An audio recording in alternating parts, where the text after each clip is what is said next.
c'est le gouverneur ambelao kabary io ana ko fa tsy malitsy leonao iaronanay satria na mavozognainao ana mavozo la famille-nao gadrao to vavanao karaha le olo jiaby reo reny hainay ana olo be ny Majenga zao io maro ane olo ao reo tsy maleo hitandreo ne le raha tsy mety Majenga fa reo mangina sa fe reo io place ndreo azonao misy havanay ne amin'ny ministère ao havanay amin'ny ministère reo tsy mivola kabary ny Majenga kabary mandalo Majenga reo tsy mivola gadaindreo vavandreo reo manao asandreo reo havanay reo resta havanay foana mais ana mandia ta ana manarjery ana mivolavola tsy hainao ta na lasa mivolavola amin'ny Facebook Coco Beach dia namana ary zay anisan'ny teny hoe tena anisan'ny manolotra hoe ny plage Coco Beach anisan'ny mahafinaritra fa anjavatra misy marina aloha dia misy ny intoxication alimentaire ary olona roapolo mahery no miditra hôpitaly fantatra hita satria za tao amin'ny hôpitaly tao amin'ny espace médical mihitsy ny savona tao ihany koa no mitondrano an'ireo marary be dia be ary fantatra zany azo verifiena tsara amin'ny espace médical azo verifiena ihany koa any amin'ny CHU Mahavoky Atsimo nisy koa marary tany tao anatin'izany ny staff akaiky ny présidence ny olona manakaja maromaro zay tsy ho tononety moa fa maromaro le olona narary ka nizatra mamparena amin'ity raha ty zany dia betsaka loatra le fanasoketana sy le famadihana mitsirariny le vaovao mino tsara atsika fa tsy fananiny Coco Beach akory zao zavatra miseho zao fa le zavatra misy intoxication alimentaire misy mitenako zao anisan'ny hoe mitsangatsangana any fa ny enquête moa mbola mandeha am'izao fotoana zao mbola tsisy afaka milatsy inona ny antony tonga n'ilay intoxication alimentaire fa ny zavatra azo lazaina marina dia nisy ny intoxication alimentaire ary olona roapolo mahery no narary voatery hiditra hôpitaly tamin'izany ka okary toko ilay fanasoketana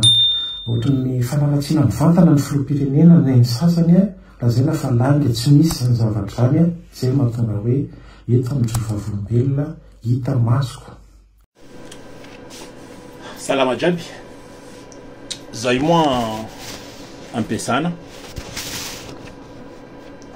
dia mba manararoatra mba iresaresaka amin'ny namana ndraiky havana raha miremarka manareo vidéo anakay toujours mikasika Majenga zao ma zany tsy hay angina foana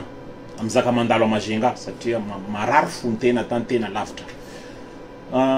kasika intoxication alimentaire nandalo tam Coco Beach hoe reo iny aloha mbelako zaho iresaka Zam Hotel izy koa misy olo bien placé iresaka Zam Hotel zaho anisany satria zany asa ta Zam Hotel rango 2002 jusqu'à 2011 zany asa ta Zam Hotel mialatsiny raha itonona anarany olobe Majenga gouverneur donc raha misy olo ahay kabary nandalo ta Zam Hotel anao koa anisany mahay kabary nandalo ta Zam Hotel satria anao mpandeha tao satria nisy olo nitondra Zam Hotel tao anisany mpinamana be taminao hainao zavatra ny s'est passé tao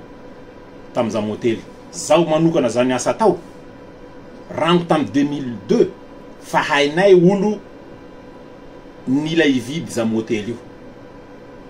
le anaran'olo voatonontonona zo amin'ny réseaux sociaux io mbola io foana anarana voatonona tam'izany fotoana zany rango 2002 zahay ty tratrany-tsindry azo lena tam Zam Hotel tao tratrany-tsindry bokotra boka ambony any tam Zam Hotel tao nefa io zany mba fananany malagasy jiaby izy fa mba hoe izy zany mipetraka ta Majenga nefany tsisy olon'ny Majenga ny dirige tao vitsy olon'ny Majenga ny dirige zay olon'ny Majenga ny dirige tao voasery jiaby ka ino ma zany le tiako atongavana